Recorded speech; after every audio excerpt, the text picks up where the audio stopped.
Can we start? I guess. Hello all again. Today we are going to talk about myself as always. If we do, it's basically about the possibility of naturalism. Last time we talked about the hermeneutical character of society, but this brings us before an issue, which is the possibility of naturalism. What's naturalism in the first place? Naturalism is the view that it is possible and also necessary to use the methods developed and used by the natural scientists in the social science. Usually, hermeneuticist scholars reject such an idea. They say naturalism is not possible because society is quite different from the natural world, because it is constituted by the concepts and beliefs of the agents that participate into the constitution of the society in general. So, but on the other hand, if we are to insist on the possibility of social science, we more or less have to adopt a kind of naturalistic outlook with respect to society or social science. Social science, in other words, we say, is possible in the sense that we can identify causes and effects in the social sciences, basically. So in that sense, economics is a social science. And of course, there are some inherent hermeneutical elements within the social science itself, including economics. But still, we may maintain that social science is possible in the sense of being concerned with cause and effect relationships. So before this, let's talk about the properties of social systems from the perspective of hermeneuticist accounts. So first of all, we already talked about these. Social structures do not exist independently of the activities they govern, whereas natural ones do. So in other words, without the agents and their actions and their beliefs, the social structures cannot exist. This is the property of social systems that is called activity dependence of the social structures. Second point is the concept dependence, which says social structures do not exist independently of the agent's conceptions about what they are doing in their activity, whereas natural ones do. So social structures cannot independently exist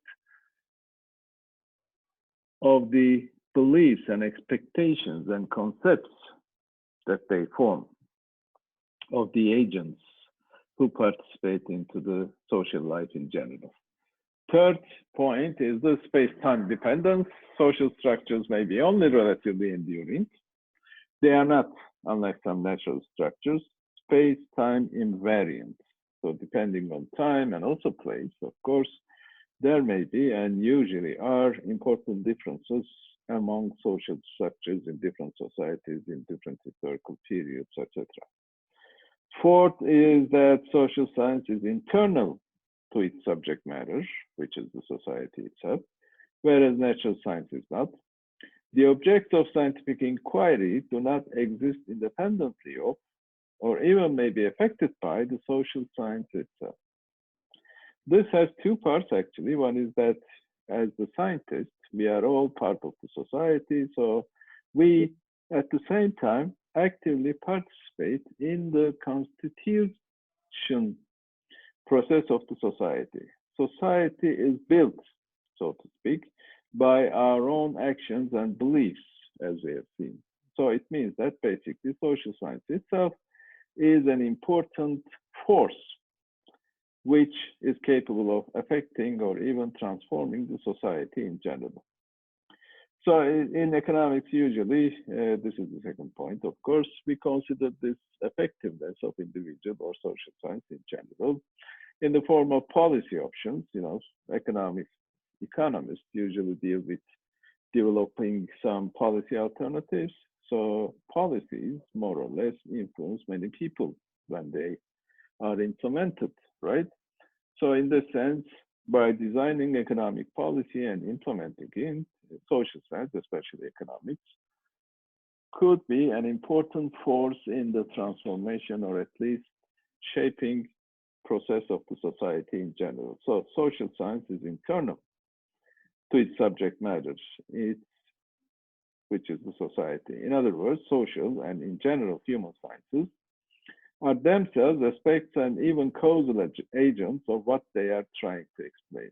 This, of course, creates some difficulties with respect to our own efforts in understanding the society, because as we try to understand society, we may also affecting the society. So pure, simple observation of an independent subject matter, independent of us, in the sense that is not possible. Our own observation and our own action in terms of the explanation process of the social processes in general may change the society itself. So it may never be possible to understand the full extent of the society because of this internality problem.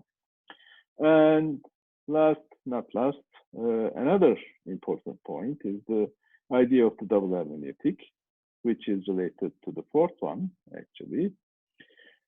Social science is capable of changing the society.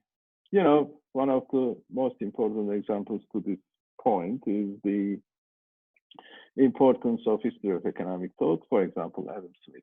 Why we can't forget Adam Smith can be explained, at least in part, by the fact that Adam Smith was one of the contributors of the development and constitution of the capitalist society in the late 18th century. I'm sorry, Adam Smith may also have some important influence in changing the society as well. So, in general, even Karl Polanyi, in his Great Transformation, argues that the capitalist system is nothing but a project devised by some political economists, such as Smith and Ricardo and Malthus, especially.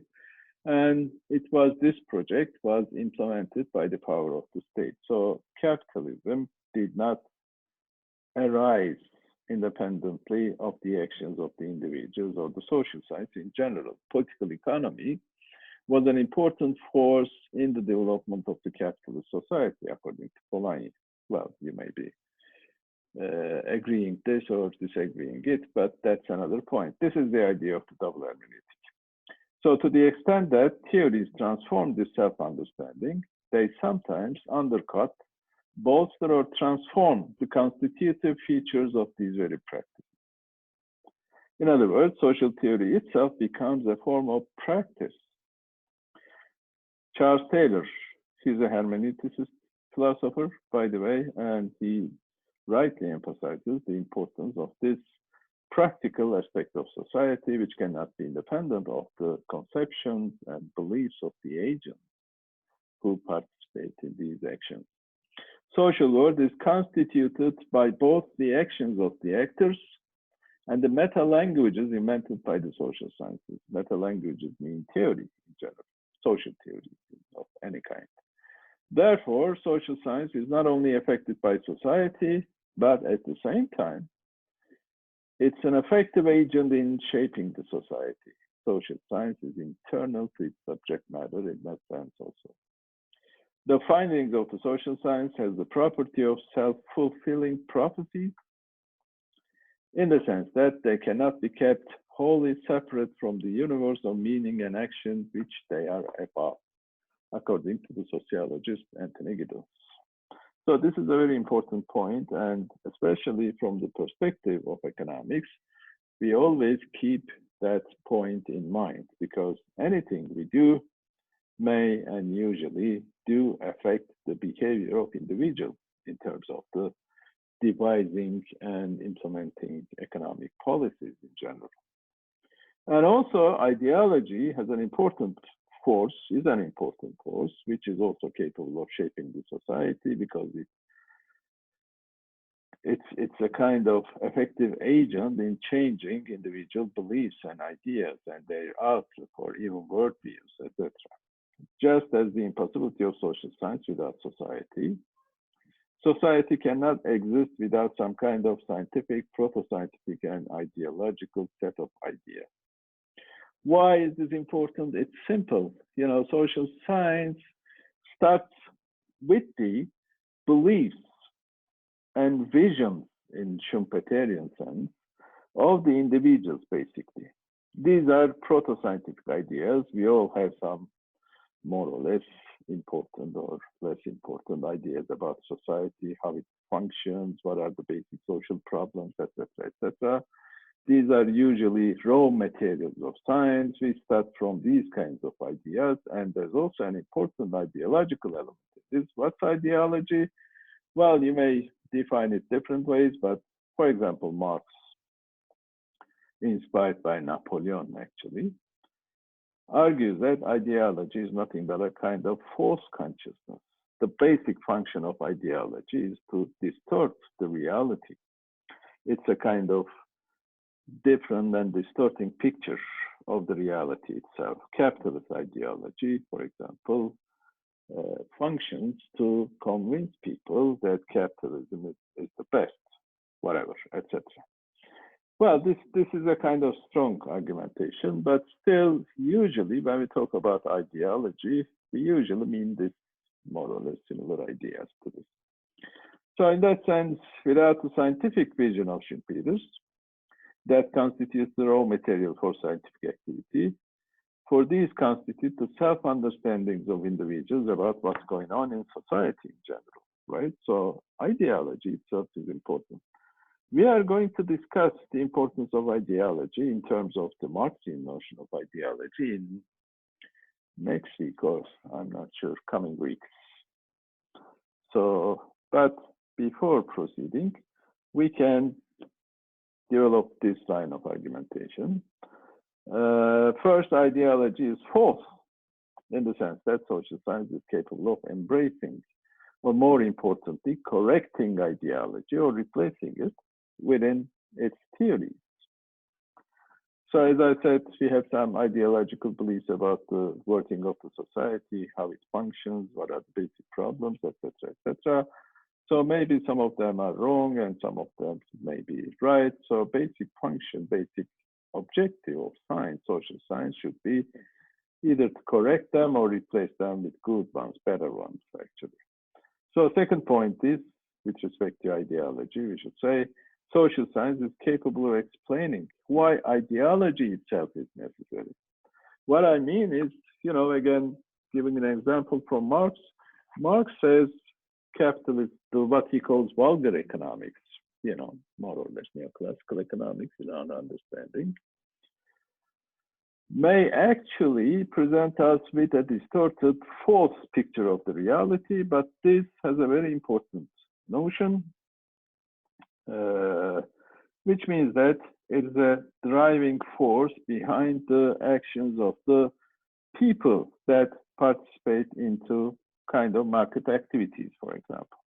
If you are convinced that capitalism is the best or the market is the best, then the reproduction of the market system will become a lot easier, in other words.